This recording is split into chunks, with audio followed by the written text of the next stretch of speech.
Roma pasal 15, orang yang lemah dan orang yang kuat. Kita yang kuat wajib menanggung kelemahan orang yang tidak kuat dan jangan kita mencari kesenangan kita sendiri. Setiap orang di antara kita harus mencari kesenangan sesama kita demi kebaikannya untuk membangunnya. Karena Kristus juga tidak mencari kesenangannya sendiri, tetapi seperti ada tertulis, kata-kata cercaan mereka yang mencerca engkau telah mengenai aku. Sebab segala sesuatu yang ditulis dahulu telah ditulis untuk menjadi pelajaran bagi kita, supaya kita teguh berpegang pada pengharapan oleh ketekunan dan penghiburan dari kitab suci. Semoga Allah yang adalah sumber ketekunan dan penghiburan mengaruniakan kerukunan kepada kamu sesuai dengan kehendak Kristus Yesus, sehingga dengan satu hati dan satu suara kamu memuliakan Allah dan Bapa Tuhan kita Yesus Kristus.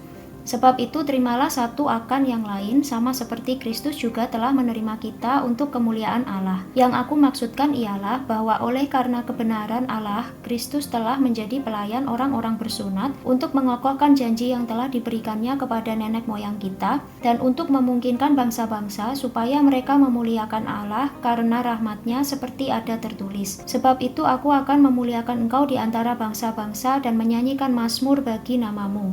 Dan selanjutnya, bersukacitalah hai bangsa-bangsa dengan umat-Nya. Dan lagi, pujilah Tuhan hai kamu semua bangsa-bangsa, dan biarlah segala suku bangsa memuji Dia. Dan selanjutnya kata Yesaya, Taruk dari pangkal Isai akan terbit, dan ia akan bangkit untuk memerintah bangsa-bangsa, dan kepadanya lah bangsa-bangsa akan menaruh harapan. Semoga Allah sumber pengharapan memenuhi kamu dengan segala sukacita dan damai sejahtera dalam iman kamu, supaya oleh kekuatan Roh Kudus kamu berlimpah-limpah dalam pengharapan. Paulus menjelaskan dasar-dasar tulisannya.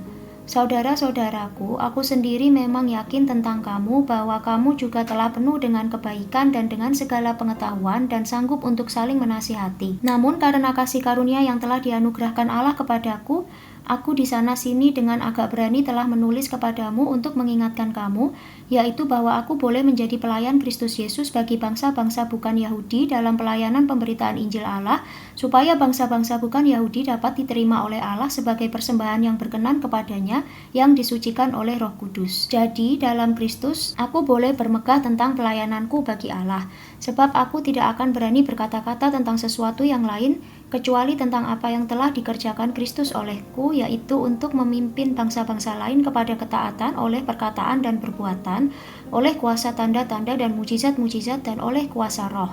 Demikianlah dalam perjalanan keliling dari Yerusalem sampai ke Ilirikum, aku telah memberitakan sepenuhnya Injil Kristus.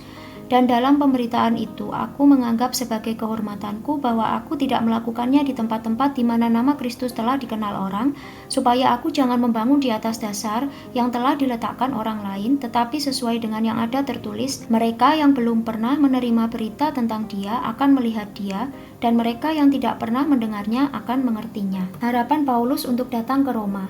Itulah sebabnya aku selalu terhalang untuk mengunjungi kamu.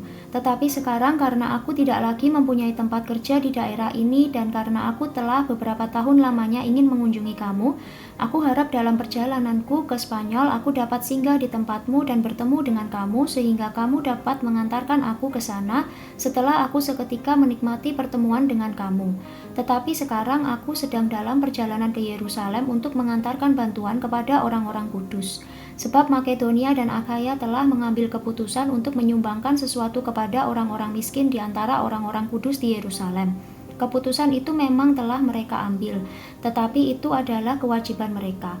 Sebab jika bangsa-bangsa lain telah beroleh bagian dalam harta rohani orang Yahudi, maka wajiblah juga bangsa-bangsa lain itu melayani orang Yahudi dengan harta duniawi mereka. Apabila aku sudah menunaikan tugas itu dan sudah menyerahkan hasil usaha bangsa-bangsa lain itu kepada mereka, aku akan berangkat ke Spanyol melalui kota kamu.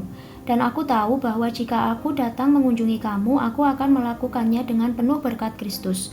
Tetapi demi Kristus Tuhan kita, dan demi kasih Roh, aku menasihatkan kamu saudara-saudara untuk bergumul bersama-sama dengan aku dalam doa kepada Allah untuk aku, supaya aku terpelihara dari orang-orang yang tidak taat di Yudea, dan supaya pelayananku untuk Yerusalem disambut dengan baik oleh orang-orang kudus di sana, agar aku yang dengan sukacita datang kepadamu oleh kehendak Allah, beroleh kesegaran bersama-sama dengan kamu. Allah sumber damai sejahtera menyertai kamu sekalian. Amin.